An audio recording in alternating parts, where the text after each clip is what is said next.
why was there an omission that Irish people, whether they were slaves or indentured servants, why was that never mentioned?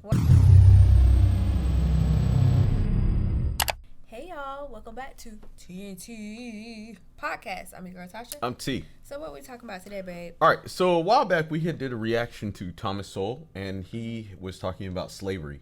And it was a very insightful conversation. We learned a lot about history as well as some of the facts about slavery that we didn't know. Mm-hmm. But we also learned a lot through the comment section, to people informing us about certain aspects that Thomas didn't mention, but also their own personal experiences or heritage, I guess. Mm-hmm. And one of the comments that we've seen a lot was people saying how there wasn't just black slaves, mm-hmm. that there were other types of slaves during this time, right. But also people talking about how there were also white people who were enslaved throughout the years. But mainly, I kept seeing people mention something about Irish slaves. Mm-hmm. And I thought that was kind of fascinating because we had went and seen the movie Sinners the other day. And one of the things that was mentioned was the relationship between Irish people and Black Americans. Mm-hmm. And so I thought that was very fascinating. Yeah, definitely. It was fascinating. So much so that, you know, I went into my Ancestry DNA, a couple years ago. Oh, yeah. I did my Ancestry DNA. And so while doing my family tree recently this week, I have an Irish ancestor. Right. She was white, and it said slave. Right. Yeah. And I was like, "Wait a minute! Wait! It said slave on the thing. It says she was a slave. She came here from Ellis Island. Mm-hmm. Well, she came to America through Ellis. Okay. Island, Right. Yeah. And ended up settling. I think in Eatonton, Georgia, or something. Oh, like that. wow! Yeah. So I was like, slave. Yeah. So now that you're bringing this to me, I'm like, oh, I didn't know. Irish people were slaves. Yeah. Yeah. Well, I have a video for us to check out and kind of enlighten us on Irish slaves. So y'all can leave your thoughts down below in the comment section. Forgotten history. There has been an ongoing debate as to whether the Irish were the first slaves in the Americas, predating the first black African slaves by almost a decade. Slavery is perhaps one of the oldest profit-making endeavors in human history, and the Irish were a special target for 1,000 years. Throughout history, the Irish were persecuted by one faction or another, to include enslavement and indentured servitude. When did the Irish first become slaves? How long did the selling of the Irish continue? Who was responsible? Hello, I'm Colin Heaton, former soldier, Marine Corps Scout Sniper, history professor, historian, and book author. And we will answer these questions and other issues on this segment of Forgotten History. Wow.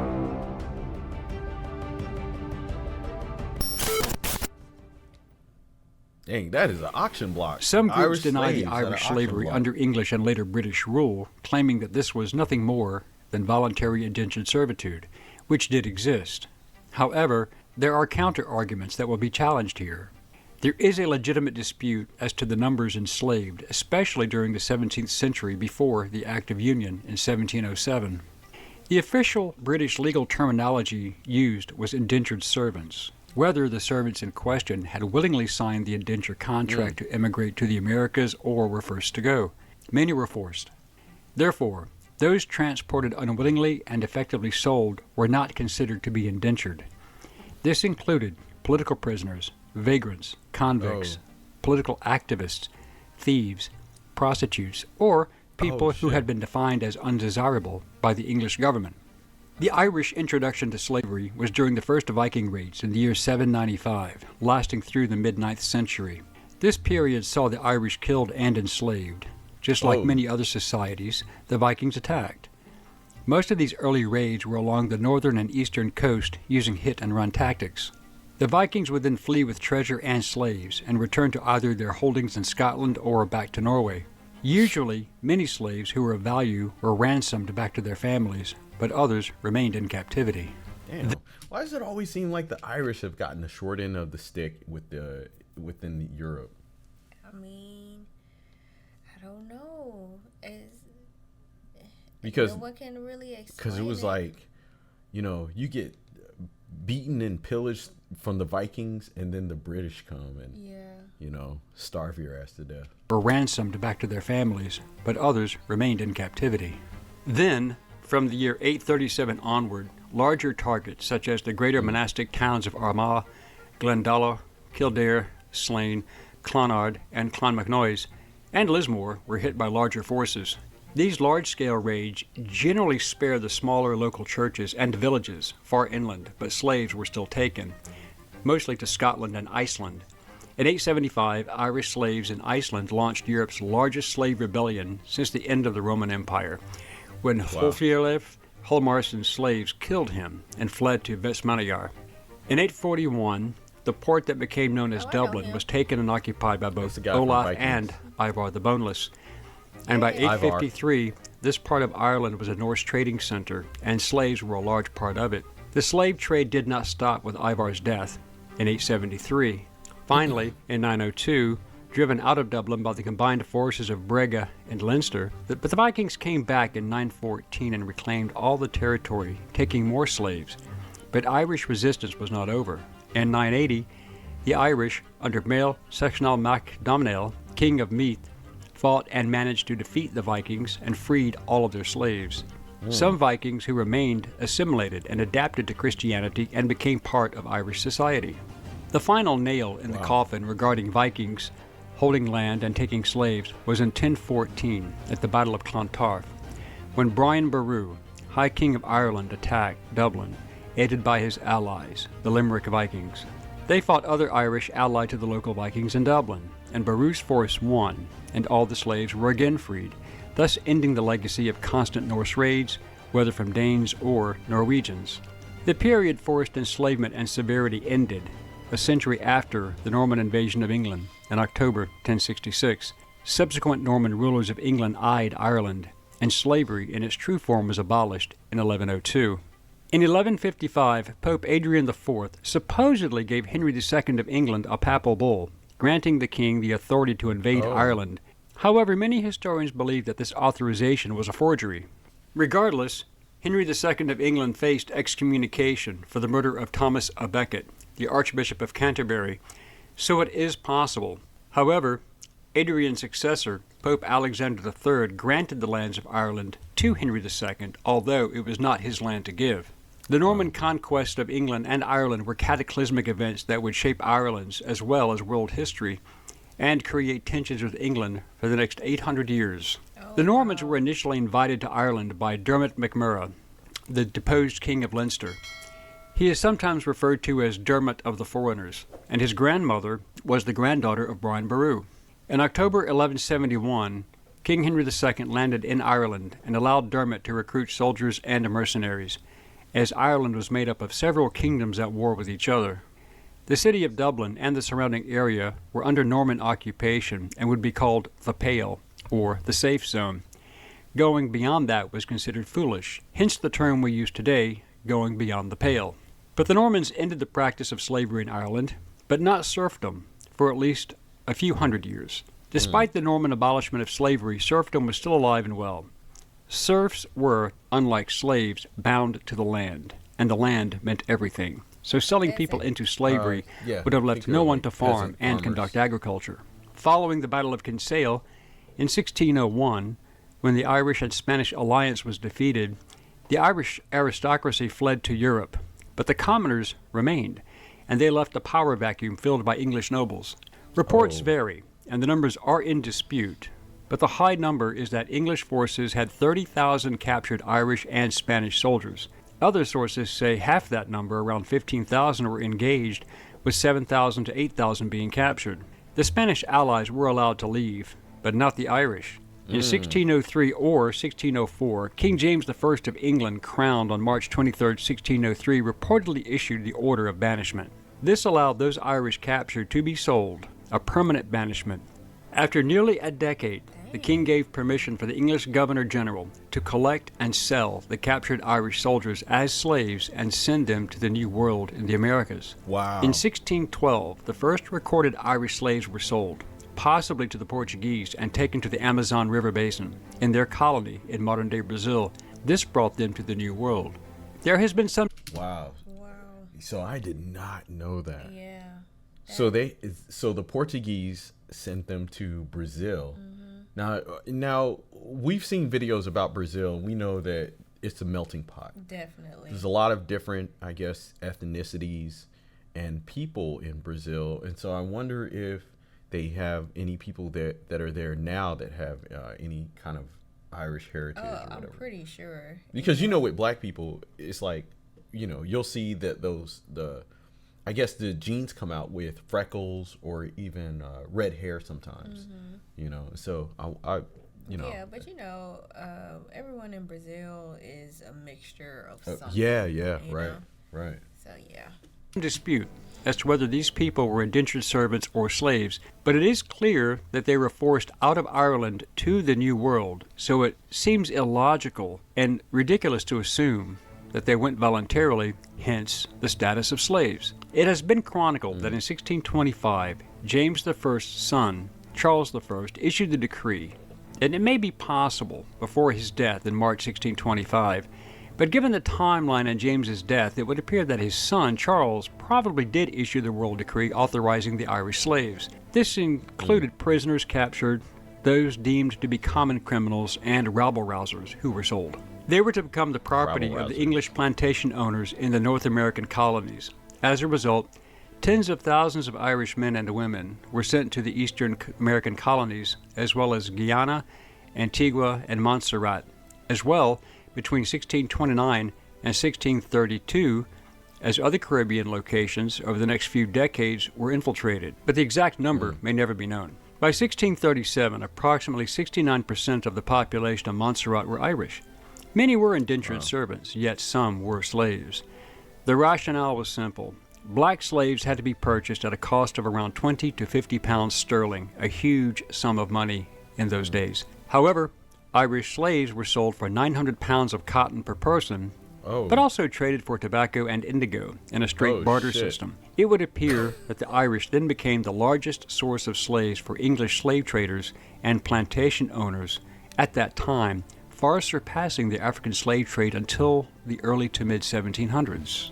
Between 1641, during the Irish Rebellion, to 1652, it has been stated that over 550,000 Irish were killed by English forces, and 300,000 more were sold as slaves, mostly military-aged men. Their children, especially women and girls, were sold and considered quite valuable in the domestic service roles. The greatest perpetrator of this was Oliver Cromwell, who defeated Charles I in 1649 during the English Civil War and had him executed. Cromwell, as Lord Protector, waged a ruthless war against the Irish, starting in 1649. By 1650, it is claimed that nearly 29,000 Irish were sold to planters in St. Kitts. During the decade of the 1650s, it is also claimed, as well as disputed, that around 100,000 Irish children, generally from 10 to 14 years of age, were taken from their parents and were also sold, and sold themselves also as slaves or indentured servants in the West Indies, Virginia, the Carolinas, and New England. It is also claimed that between 1651 and 1660, the Irish slaves far outnumbered the colonists in all areas. In 1652... So that's very interesting as well, because one of the comments that I had seen was a Jamaican woman, and she was talking about the impact of, I guess, Irish culture within the Jamaican culture. And sometimes, we can hear it. We can hear it in the accents. Yeah. You can hear Jamaican people talk, and even an Irish person talk, and their accents are kind of similar. So that's very interesting. Cromwell ordered that 12,000 Irish were to be sold to Barbados, and those numbers are not in dispute, only their status. On 1 May 1654, his "To Hell or to Connacht" proclamation was issued during the Act of Settlement of 1662. This was when the English began confiscating all Irish-held lands, and the native Irish were relocated west of the Shannon River. Those who resisted were sent to the West Indies as slaves or executed. His own words proclaimed, quote, those who fail to transplant themselves into Connaught or County Clare within 6 months shall be attainted of high treason, or to be sent to America, or other parts beyond the seas.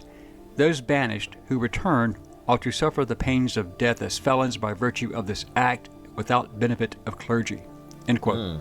The English could kill the Irish without penalty, but selling them offered great profit.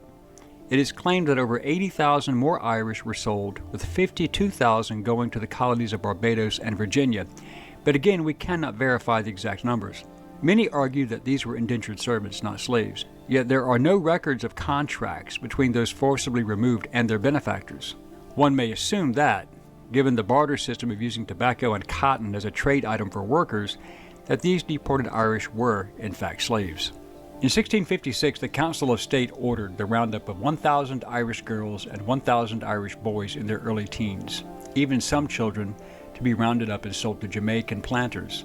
These numbers are in dispute, but do seem reasonable, as these would be children whose parents were already deported. Part of this order was an edict passed on October 2, 1665, which stated, quote, "Upon report of Committee for America concerning proposals for transporting persons from Long Island to Jamaica to confer with the Committee for Jamaica," end quote. The persons were Irish, and no indentured servant would be released to go to Jamaica. These had to be forcibly exported Irish, who were already present in New York. In fact, some of the English receiving these Irish slaves seemed rather concerned, hence this following report, quote, "Commission appointing Cornelius Holland, Colonel Owen Rowe, Sir Thomas Roth, and 14 others accompany, by the name of the Governor and Company of the City of London, for the plantation of the Somers Islands, to take into consideration the present condition of those plantations, many well-affected persons there having been much oppressed and unjustly dealt with in relation to matters of conscience." End quote. Whitehall, 1653, June 28th. This situation, with the forcibly removed Irish not being a people to take subjugation lightly, appeared to have created the fear of an uprising, and this seems to be explained in the Whitehall document from November 18, 1656. Quote, "The Council of State to Captain Wilkinson. Importance of the Somers Islands to the interest of the Commonwealth. Supposition that the Spaniards will endeavor to get a footing there. Doubtful that a principle of disaffection may yet be retained by some of the inhabitants. He is encouraged to attend to his duties as commander of the fort, to keep a vigilant eye upon the malignant and discontented party, that they may have the less opportunity to prejudice the island's safety, and to use his best endeavors to secure the interest of the Commonwealth." End quote. This referred to the Irish population that must have been slaves, and they feared an uprising. No reason to worry about indentured servants. So, whether one accepts the reality of Irish slavery or not, the fact remains that there were Irish people forced into slavery. However, the exact numbers may never be known. We hope you enjoyed this segment of Forgotten History. Please click like and subscribe for free. And please stay tuned and be engaged and informed. Send us comments if you have questions or even show ideas, and we will respond to all requests and comments as soon as we can. Thank you. Very interesting. Yeah. So this is very interesting, very, very enlightening on something that was never talked about when I was learning history. And I had only found out about Irish Irish slaves and Irish indentured servants through the comment sections on YouTube, and then of course when you start researching country music. Researching country music. Yeah, we were learning about the history of country music. Yeah, but they didn't say it was they were slaves though. Right. Yeah. They never mentioned that they were slaves, and so it makes me think, like, why was this omitted from history? Good question. Why was there an omission that Irish people, whether they were slaves or indentured servants, why was that never mentioned? Why is it just like, black people? Right. Yeah. It was especially in America. It was you. Yeah. It was like, but you know what? That's the mindset with a lot of black Americans, because a mindset of a lot of black Americans feel like slavery was just them and it only affected them. Mm-hmm. And now we're coming to find that there was a whole other group of people. You meant us. Or us. Yeah. Mm-hmm. Us. Yeah. But there was a whole other group of people that this happened to. And so it's very fascinating because additionally, there was the ascension of Irish people into the white race. Right. Because back then they didn't consider Irish white. Right. And so something I had learned the other day was there was a term that they would call Irish people, which was Black Irish. And I can't exactly remember what the official definition or why they call them that, but I think it was because they were like the lowest of the society, and so they just put them. Than black people? Yeah, well, they put them like I guess above black people, but you were on the same level. So it was basically like you're a Black Irish person. I don't know. You know, what that yeah, means. yeah. I have to look into that again. Okay. You know, but essentially, if you're an Irish person and you're a slave, then I can imagine that you're not really being treated good, and so yeah, they're gonna just call you like a black person or something. You know what I'm saying? I don't know about that, but it definitely something that everybody needs to learn. I am pretty sure I know the reason they left. Oh yeah, go ahead. Why? Out. Why? I mean, basically, history is not taught in its full scope to push a narrative. Okay, right. Basically. Right. So what you're saying, you're thinking that maybe they don't want white people to think that at one point in time they were slaves or something like that? I mean, not everybody who's here have Irish ancestors. Yeah, right. You know, but history and teaching certain things in school, it just feels very agenda-y. Okay, right. And we're coming to find out that it is agenda-y. I'm just going to leave it at that. Okay, all right. So. Well, guys, we'd love to hear your thoughts on Irish slaves and the history of Irish people, because there was still a lot that wasn't really covered. There's only so much you can Right. I mean, because I was waiting for him to mention something about the famine that happened. Probably in another video. You know, and so so maybe we'll check out another video and look into that. But guys, I can leave your thoughts down below in the comment section. As always, like, share, and subscribe. We'll see y'all next time. Take care. Peace.